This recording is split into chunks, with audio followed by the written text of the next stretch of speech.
ये है बाबर आजम, दुनिया का तीसरा प्लेयर जिसने 100 फिफ्टियां लगा दी हैं टी20 के अंदर। 100 दुनिया का तीसरा प्लेयर, पाकिस्तान का नहीं, लाहौर का नहीं, पूरी दुनिया के जितने भी क्रिकेट खेलने वाले हैं टी20 उनमें तीसरा बंदा ये है जिसने 100 फिफ्टियां लगा दी हैं। और नंबर 1 बनने में देर नहीं लगेगी। आपको पहले भी पता है कि बाबर आजम ने वो रिकॉर्ड देखे नहीं जो तोड़े नहीं। एक दिन नया आता है, बाबर आजम का नया रिकॉर्ड आता है।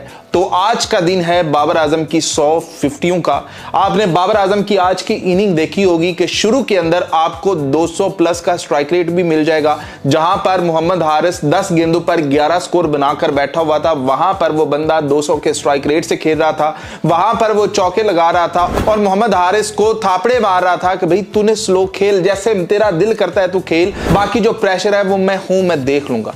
और फिर Babar Azam running between the wicket, आपने देखा होगा कि जैसे वो दौड़कर 2 स्कोर, सिंगल स्कोर, 2 स्कोर ये लेता रहा है ताकि प्रेशर बिल्ड ना हो। फिर कुशाल मेंडिस आता है, कुशाल मेंडिस के साथ वो पार्टनरशिप बनाता है और फिर वो मैच जीतता है और मैच जीत कर जाता है। ये है बाबर आजम, द बॉबी, अनडिफीटेड बॉबी, जिसे अभी तक पीएसएल के अंदर किसी ने हराया नहीं है। पीएसएल 2026 के अंदर तो बॉबी चौके भी मार रहा है, बॉबी छक्के भी मार रहा है, बॉबी मैच जीत कर भी जा रहा है, बॉबी 100 फिफ्टियां भी मार रहा है टी20 के अंदर। फिर भी बॉबी के ऊपर कुछ लोग होंगे जो आकर तनकीद करेंगे कि यार ये जो 139 का स्ट्राइक रेट है ना, ये टी20 में नहीं चलता। आपको पता है ना कि हसन नवाज प्योर टी20 का बैटर है। वो छक्के चौके 200 के स्ट्राइक रेट से खेलता है। आज पता है उसका स्ट्राइक रेट कितना है? 105 का। आपको पता है कि मोहम्मद हारिस इस पीएसएल के अंदर जो स्पिनर्स हैं उनके खिलाफ 200 प्लस का स्ट्राइक रेट है। वैसे भी उसका सबसे अच्छा स्ट्राइक रेट चल रहा है। 35 स्कोर बनाता है कितने स्ट्राइक रेट पर? 125 के स्ट्राइक रेट पर। वहां पर इसका 139 का स्ट्राइक रेट होता है और विनिंग चौका ये अपने बैट से लगाता है। लेकिन फिर भी कोई ना कोई रास्ता तो जरूर होगा जहां पर बाबर आजम पर तनकीद की जा सकती है। बाबर आजम 2 बॉलर्स के बगैर खेला, मतलब आज वो 2 बॉलर नहीं थे जो कि बाबर आजम के लिए अच्छे स्पेल कर रहे थे। लेकिन फिर भी Babar Azam as a captain भी जीत रहा है, Babar Azam as a player भी जीत रहा है, Babar Azam as a fielder भी जीत रहा है। और बाबर आजम करे तो करे क्या, मतलब और आपने कौन सी जगह छोड़नी है इस बंदे के लिए, कौन सी जगह इसने फिल करनी है आपके लिए। तो बाबर आजम कह रहा है कि मैं आस्ता आस्ता कॉन्फिडेंस में आ रहा हूं। अभी तक मैं 100% नहीं दे रहा, आस्ता आस्ता मैं कॉन्फिडेंस में आ रहा हूं और जैसे मेरा कॉन्फिडेंस बढ़ता जाएगा आप मेरी गेम के अंदर उसकी रिफ्लेक्शन देखते चले जाओगे। मैं और अच्छा खेल सकता हूं और मैं और अच्छा खेलने की कोशिश करूंगा। मेरे फैंस जैसा चाहते हैं मैं वैसा बनने की कोशिश करूंगा। मेरे ऊपर अब कोई प्रेशर नहीं है, मैं प्रेशर फ्री हूं और अब मेरे अंदर कॉन्फिडेंस गेन हो रहा है। तो यही तो बॉबी चाहिए। तो बाबर आजम ये वाला बाबर छोड़ना नहीं है, ये वाला बाबर रखना है। 2020 वाला बाबर रखना है अपने साथ, 2021 वाला, 2019 वाला, ये बाबर लेकर चलना है। ये खाली पीएसएल में नहीं, आगे भी इसकी बहुत जरूरत पड़नी है। ये बाबर जो है मैच खत्म करते हुआ बाबर, उस्मान तारिक जिसे कोई नहीं खेल पाता उसे चौके मारने वाला बाबर, इब्रार अहमद जो कि भाई अपने अंदर एक बला का कॉन्फिडेंस रखता है कि इस प्लेयर को मैं आउट करूंगा, उसे चौके मारने वाला बाबर रखना है। तो हमारी बार बार रिक्वेस्ट है बाबर आजम से कि यार तूने रहना है, तेरे बगैर गुजारा नहीं है, तूने चलना है, तुमने इसी टीम को लेकर चलना है, तुमने आगे पाकिस्तानी टीम को भी लेकर चलना है।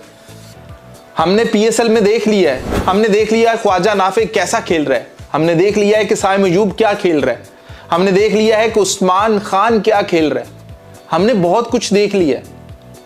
तो हमने ये बाबर भी देखा है, तो ये बाबर हमें अच्छा लगा है। इस बाबर को पैक करो, इस बाबर को साथ रखो, इस बाबर को लेकर चलो। तो भाई पेशावर ज़ल्मी अनबीटन रहते हुए सबको कह रही है कि हाँ भाई किधर हो, नीचे कुछ नजर ही नहीं आ रहे। कुछ टीमें तो इतनी नीचे चली गई हैं कि वो ऊपर से नजर ही नहीं आ रही। अब शायद पता नहीं कब उन्होंने ऊपर आना है, क्योंकि बाबर आजम यहाँ पर अगर स्टे भी कर जाता है, मतलब 13 पॉइंट्स के साथ, वैसे तो इरादे नहीं लग रहे पेशावर ज़ल्मी के कि अभी भी आज भी कुछ उनके प्लेयर्स रहते हैं जिनकी बारी नहीं आई।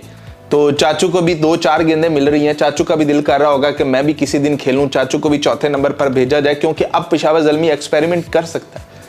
अब पेशावर ज़ल्मी के पास पूरा मैदान है, जिसे मर्जी ओपनर ले, अब चाहे चाचू को अगले मैच में ओपनर भेज दो, जिसको चाहो ऊपर भेजो, जिसको चाहो नीचे भेजो, जिस स्पिनर्स को लाना है, जिस फास्ट बॉलर को लाना है ले आओ, क्योंकि अब एक्सपेरिमेंट कर सकता है। क्योंकि जो भी इनके ऊपर तलवार लटक रही थी ना कि भाई ये कहीं हार ना जाए, ये अगले सारे मैच हार ना जाए, ये ना हो जाए, वो ना हो जाए, वो सारा कुछ खत्म हो चुका है। तो बॉबी जो है वो अनडिफीटेड रहते हुए अपनी टीम को प्लेऑफ में जगह पक्की कर चुका है और ऊपर नाम लिख चुका है कि बाकी 3 आ जाओ, यहां पर पेशावर ज़ल्मी बैठा हुआ। तो भाई ये बाबर हमें बहुत पसंद आया, ऐसा जान के साथ दौड़ता हुआ Babar, running between the wicket, जहां पर सिंगल नहीं बन रही वहां पर वो डबल ले रहा है और क्या वो पहुंच रहा है, मतलब ये वाला बाबर। तो बाबर आजम जिस तरह से रनिंग कर रहा है, बाबर आजम जहां पर गैप ढूंढ के चौके मार रहा है, उस्मान तारिक को वो वाली जो उसकी शॉट है, जो उसने गैप ढूंढ कर वो चौका कराया है, फिर उसके बाद इब्रार अहमद का जो चौका है जो उसको चौका मारा है। तो मतलब भाई लगातार फिर चाहे बाबर आजम के 3 चौके आ रहे हों पावर प्ले के अंदर 200 के स्ट्राइक रेट से बाबर आजम, पावर प्ले के बाद बाबर आजम का स्ट्राइक रेट 140 तक फिर भी रहता है। तो सीन है ना, तो ये बाबर चाहिए है ना।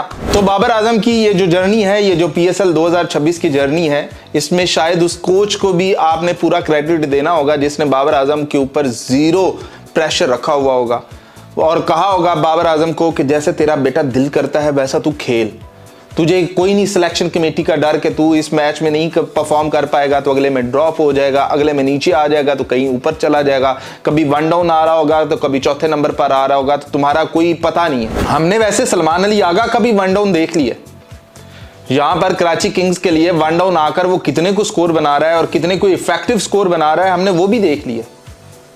तो देखने को तो बहुत सारी चीजें बेनकाब हुई हैं।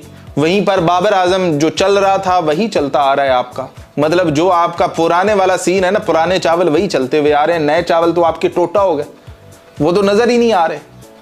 तो ना उनका मजा आ रहा है, ना खाने का मजा आ रहा है, ना पकाने का मजा आ रहा है। तो बाबर आजम के ही मजा रहा है। तो आप चाहे मुझे भी गालियां दे लो कि भाई मैं बाबर आजम की बड़ी तारीफ कर रहा हूं, और भाई वजह है, आपको बता रहा हूं वजह है। उस दिन आपको बताया कि बाबर आजम के 12,000 रन मुकम्मल हुए हैं और पूरी दुनिया में वो वाहिद प्लेयर है जिसने इतनी इनिंग के अंदर इतना जल्दी ये किया है। फिर आपने कहा कि उसका स्ट्राइक रेट कम होगा, उसमें हमने मान लिया कि जी स्ट्राइक रेट कम है। फिर उसके बाद आपने अपनी टीम को देखा है कि वहां पर विराट कोहली के साथ रोहित शर्मा खेल रहा था, यहां पर कौन खेल रहा था, किसने आकर 200 के स्ट्राइक रेट से खेलना था, बाबर आजम ने इनिंग को लेकर चलना था ना, उसी ने आकर इनिंग को बिल्ड करना था ना। वही PSL के अंदर भी हाईएस्ट पार्टनरशिप बनाता है, वही पाकिस्तानी टीम के अंदर भी हाईएस्ट पार्टनरशिप्स बनाता है। तो एक बंदा है जो आपकी पार्टनरशिप्स बनाता है, उसे तो आपने जाया करना है, उस पर तो आपने तनकीद करनी है। और जो आपके टल्ले आते हैं 2 दिन के लिए, 1 दिन के लिए, उनको आपने सर पे उठा लेना है कि वाह इनकी क्या बात है, क्या ये खेलते हैं, क्या ये चीज है। लेकिन हम जो भी है बाबर आजम के साथ हैं। ऐसा बाबर खेलता रहे तो किसे बुरा लगता है, ऐसा बाबर आजम जीत कर आता रहे तो किसे बुरा लगता है। तो हमें यह बाबर आजम चाहिए, किसी और को ज़रूरत हो ना हो, पाकिस्तानी टीम को इसकी ज़रूरत है और पेशावर ज़ल्मी वालों को इसकी ज़रूरत है।